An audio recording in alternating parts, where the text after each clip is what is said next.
As the global economy teeters, European leaders are trying to convince their peers that nothing will be fixed until the whole system is replaced. But where to begin?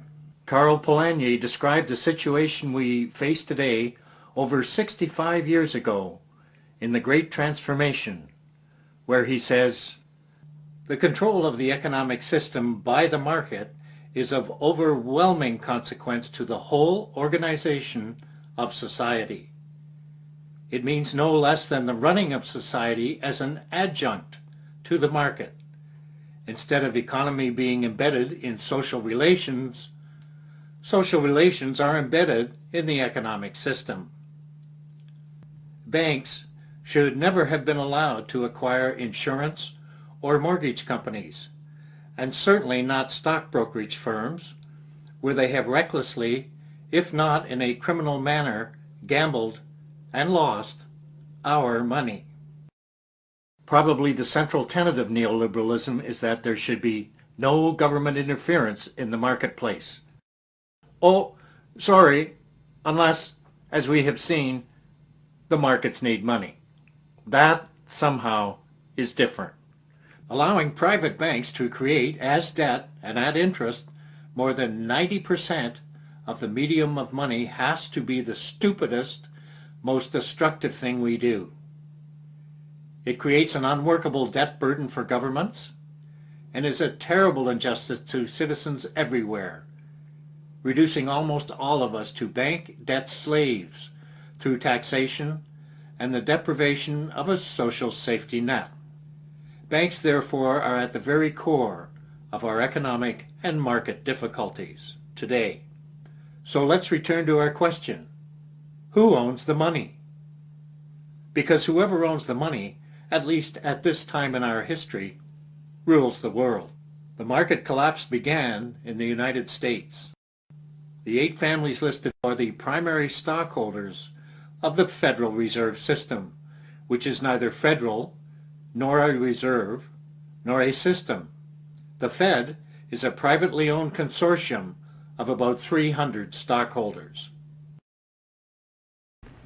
If a community's economic distribution becomes slanted, its middle-income groups grow smaller, and despotism stands a better chance to gain a foothold. Another sign of a poorly balanced economy is a taxation system that presses heaviest on those least able to pay.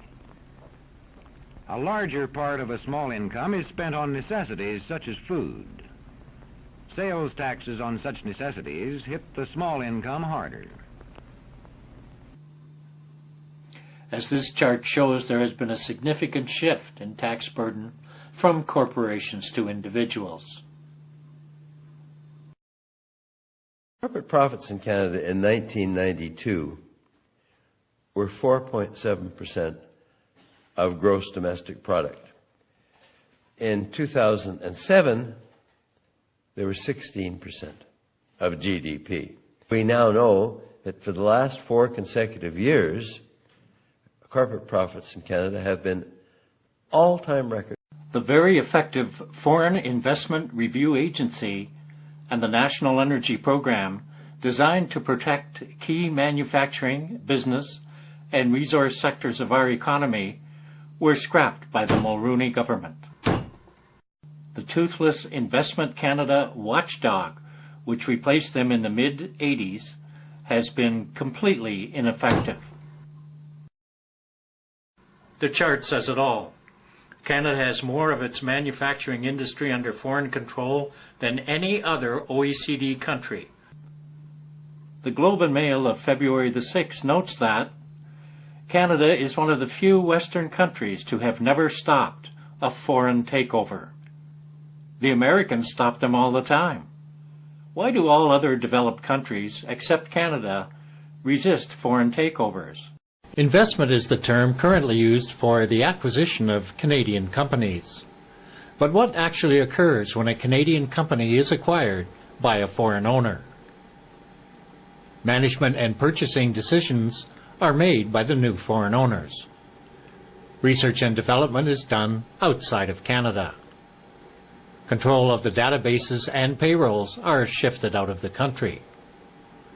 And transfer pricing occurs, that is, the charging of excessive, exorbitant fees for consultations, services, advertising, and other fees, allowing profits to be transferred out of the country before taxation, thereby further eroding Canada's tax base and shifting ever more of the tax burden onto Canadian workers. Peter C. Newman sums it up well. In all other developed countries, the economic elite defend their country's sovereignty because not only is it in their own interests to do so, but they are proud of their country and wish it to be more than a place where their children and grandchildren can best look forward to being serfs. We'll finish with another quote from Karl Polanyi. The passing of market economy can become the beginning of an era of unprecedented freedom. Freedom not as an appurtenance of privilege, tainted at the source, but as a prescriptive right extending far beyond the narrow confines of the political sphere into the intimate organization of society itself. This may happen in a great variety of ways, perhaps even in a fashion as yet unforeseen.